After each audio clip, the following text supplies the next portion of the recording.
Here's what I learned from the man that makes $3 million a month online.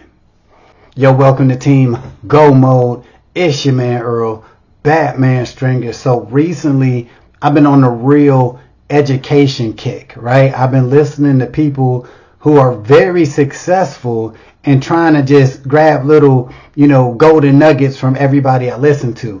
And the other day, I listened to which some people say is like the king of sales. His name is Myron Golden. Maybe you heard of him. If you haven't, you definitely need to look him up if you were serious about being successful in business, especially in sales. All right. So this was a 2-hour interview that I listened to.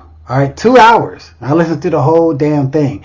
Now, I'm already was familiar with who Myron Golden is and watched him in the past. But like I seen this interview, and the title of the interview was, the man that makes $3 million a month online. So I'm like, I gotta hear this. All right. So like I said, it was a 2-hour interview, and I took away 2 very important things from that interview.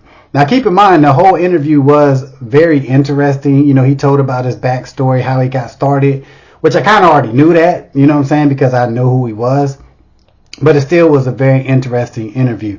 Now, I do want to give credit to the YouTube channel that I did watch this interview on.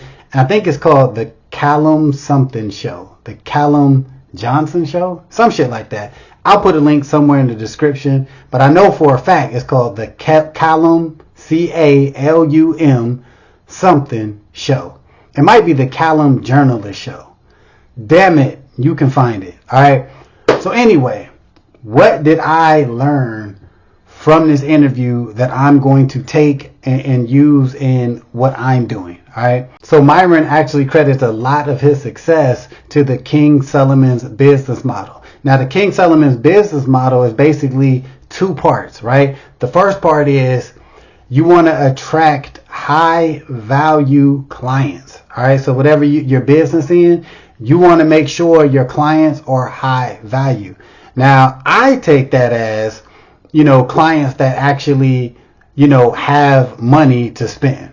All right. Maybe he meant it a different way, but that's how I take it. You want to have high value clients that, are willing to pay you because they're able to pay, what you're worth or whatever you're offering. All right. Now, the second part of the King Solomon's business model is to solve a problem.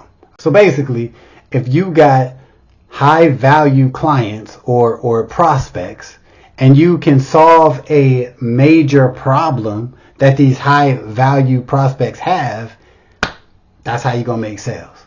That's how you're going to make the big money. Obviously, I'm going to listen to whatever Myron's saying because this dude makes $3 million a month. Shit, I would have been listening to him if he makes $3 million a year. You know what I'm saying? But this dude makes $3 million a month, right? And he's keeping it very simple. Go after high value clients and solve a problem. Pretty simple. All right. So I really, trying to incorporate that in what I'm doing, especially with starting up my local agency again that I've been talking about. So I'm definitely keeping that in mind. But the second thing that I took away from this interview, which is something that, I've heard years ago and I try to implement, but hearing him say it, I'm saying, it just basically reinforced something that I already knew. And once again, because he's saying it, you know what I'm saying? $3 million a month. Damn it. I'm listening. All right.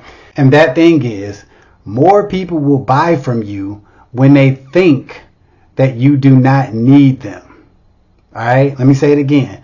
More people will buy from you if they think you don't need them. All right. So he says in the interview, so how do you do that? How do you get your prospects to think that you don't need their purchase? You don't need their sale. And his answer to that is really don't need them, right? It's that simple. His whole thing is he already knows what he offers people will help them, right? So he's not into the whole tap dancing, all these little mind games and tricks and everything like that. he looks at it basically like, hey, I got something that I can get you results.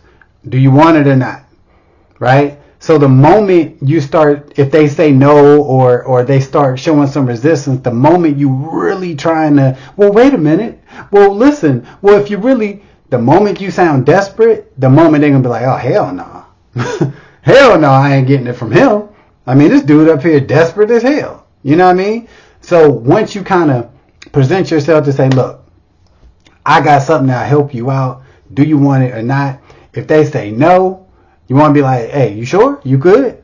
They say no, then keep it moving, right? Because, you know, you have to be in a position where you do not need sales, right? You don't need that one person sale. You have to have the mindset of, hey, if this person don't want what I got, somebody else do, right? Somebody else do. Like, it's their loss. And that right there is the most important thing that I took away from that. And that's something that I believe, you know, and I've been, you know, using that in everything I do. But like I said, it just sounded good to hear it from another business person, a successful business person who actually feels like that. But the key is you got to feel like that, right? You really got to know, like, hey, I'm offering you something. If you want it, it can get you results. It can help you out. But if you don't, it's all good. You know what I'm saying? I'm going to keep it moving, right? So I'm really going to take these things that I learned, use them in what I'm trying to do to hopefully grow my business to where I want it to be. All right. So the whole interview was a damn good interview. Like I said, it is 2 hours though, but I listened to the whole damn thing. So yeah, I'm going to keep on listening to these interviews from successful people because I think doing this will help me get to where I want to be in my business.